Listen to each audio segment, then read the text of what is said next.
Hello everyone, আসসালামু আলাইকুম। শুক্রবার ছিল খালামণির বাসায় দাওয়াত, সো এই জন্য রেডি হয়ে নিলাম তাড়াতাড়ি করে।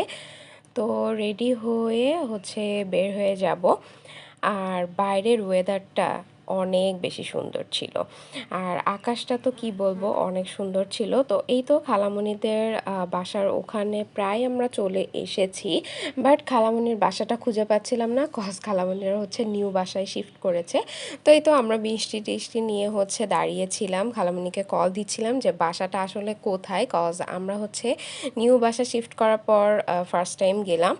তো এই তো পরে খালামণি রিসিভ করে আমাদেরকে নিয়ে আসলো। তো এই তো বাসার মধ্যে চলে আসলাম। তো বাসায় এসে আমি আর আমার ছোটো বোন একটু ভিডিও করছিলাম। আমি, আমার হাজব্যান্ড আর আমার ছোটো বোনই আসছিলাম, কজ আমার মেজো বোনের এক্সাম চলছে, সো ও আর আসলো না। আর আম্মু এই কারণেই বিজি ছিল, সো এই কারণে আর ওরা কেউই আসেনি। এই তো দেন কি আর করব, তারপর তো বসেই ছিলাম, আশপাশটা ভিডিও করছিলাম। আর খালামণির এই নতুন বাসা থেকে অনেক সুন্দর বাতাস আসে, মানে বাসাতে আর কি অনেক সুন্দর বাতাস, একেবারে পুরো ঝড়ের মতন বাতাস হয়, পুরো ঘরের মধ্যে একদম ঝড়ের মতন বাতাস হয়, ফ্যানই চালানো লাগে না, খুবই সুন্দর আবহাওয়া ছিল। তো এই তো খালামণি খাবার দাবার রেডি করে ফেলছে, বিরিয়ানি, দেন ডিম, তারপর এটা কাঁচকলা দিয়ে একটা চপ বানানো হয়, এটা অনেক মজা লাগে খেতে।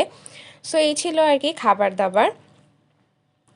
তো আমরা খাওয়া দাওয়াটা শেষ করে নিলাম। বিরিয়ানিটা কিন্তু অনেক মজা হয়েছিল খালামণির, ঝাল ঝাল, যেটা আমি অনেক বেশি পছন্দ করি। দেন খাওয়া দাওয়া শেষ করে একটু 7 আপও খেয়ে নিলাম। তারপরে সবাই মিলে আমরা বসে অনেক গল্প করছিলাম, দেন একটু রেস্টও নিয়ে নিলাম। সবাই আর কি অনেক গল্প সল্প করছিলাম, যেহেতু খালামণি ঈদে বাড়ি গেছিলো, সো ঈদের গল্পগুলো শুনছিলাম। দেন বিকেলের দিকে একটু ছাদেও উঠলাম, কজ ছাদ থেকে ভিউটা অনেক ভালো লাগছিল। আর আকাশের মেঘগুলো ওই দিন খুবই সুন্দর ছিল। আর ওই দিন না একটু একটু করে বৃষ্টি হচ্ছিল, আবার বৃষ্টি চলে যাচ্ছিল, কিছুক্ষণ পর আসছিল যাচ্ছিল, এরকমই করছিল। সো আবহাওয়াটা অনেক বেশি ঠান্ডা ছিল, আর ওই যে বললাম খুবই বাতাস, এটা তো ছিলই। আর খালামণির ঘরের মধ্যে প্রত্যেকটা জানালা দিয়ে খুবই সুন্দর বাতাস ঢুকে, সো ঘরটাও একদম ঠান্ডা হয়ে থাকে, খুবই ভালো লাগছিল। আর ওই দিন আসলেই প্রচুর পরিমাণ বাতাস ছিল, আর যেহেতু কিছুক্ষণ পরপরেই একটা বৃষ্টি হচ্ছিল যাচ্ছিল, সো অন্যরকম একটা পরিবেশ ছিল। আর এই তো খালামণির বাসা থেকে এই পুকুরটা দেখা যায়, সো এই পুকুরটাও কিন্তু অনেক ভালো লাগে দেখতে।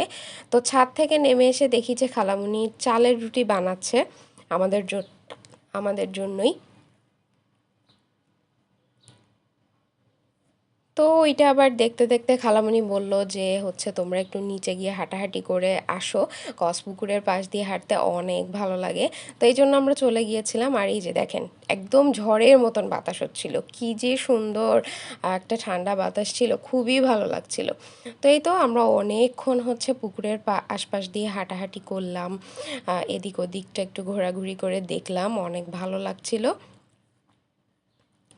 আর আমি আর আমার হাজব্যান্ড মিলে একটু ঢং করে ভিডিও করছিলাম।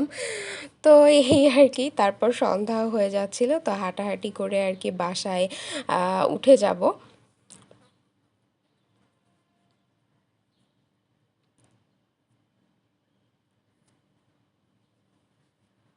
তো এই তো বাসার মধ্যে চলে আসছি। তো বাসার মধ্যে এসেই দেখি যে এত সুন্দর আকাশটা দেখা যাচ্ছিল, তো আমি তো ভিডিও করা মিস করিনি, অনেক ভালো লাগছিল, এই জন্য আমি একটু ভিডিও ক্লিপ রেখে দিলাম।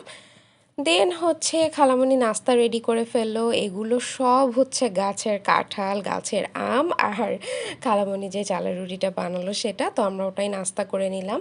তারপরে এই তো আমাদেরকে সব কিছু দিয়ে একদম ব্যাগপত্র করে দিল, এটা নিয়ে আমরা বাসায় চলে আসছিলাম। আর এটা পরের দিনের ক্লিপ, পরের দিন একদম বৃষ্টির আগের মুহূর্তের আকাশ আর কি, সো অনেক ভালো লাগছিল। তো এই আর কি ছিল মোটামুটি একটা দাওয়াতের blog. So thanks for watching, আল্লাহ হাফেজ। আর আপনারা যারা এখনও আমার ইউটিউব চ্যানেলটা সাবস্ক্রাইব করেনি, তারা কিন্তু আমার ইউটিউব চ্যানেলটা সাবস্ক্রাইব করে দিয়ে নিউবর্ন ডায়েরি, আর ফেসবুকেও একটা ফলো দিয়ে দিন। আর আমার ভিডিওগুলো কেমন লাগছে সেটা কিন্তু একটু কমেন্টে জানিয়ে দেন, না হলে কিন্তু আমি বুঝবো না যে আসলে কেমন লাগছে। So thanks for watching.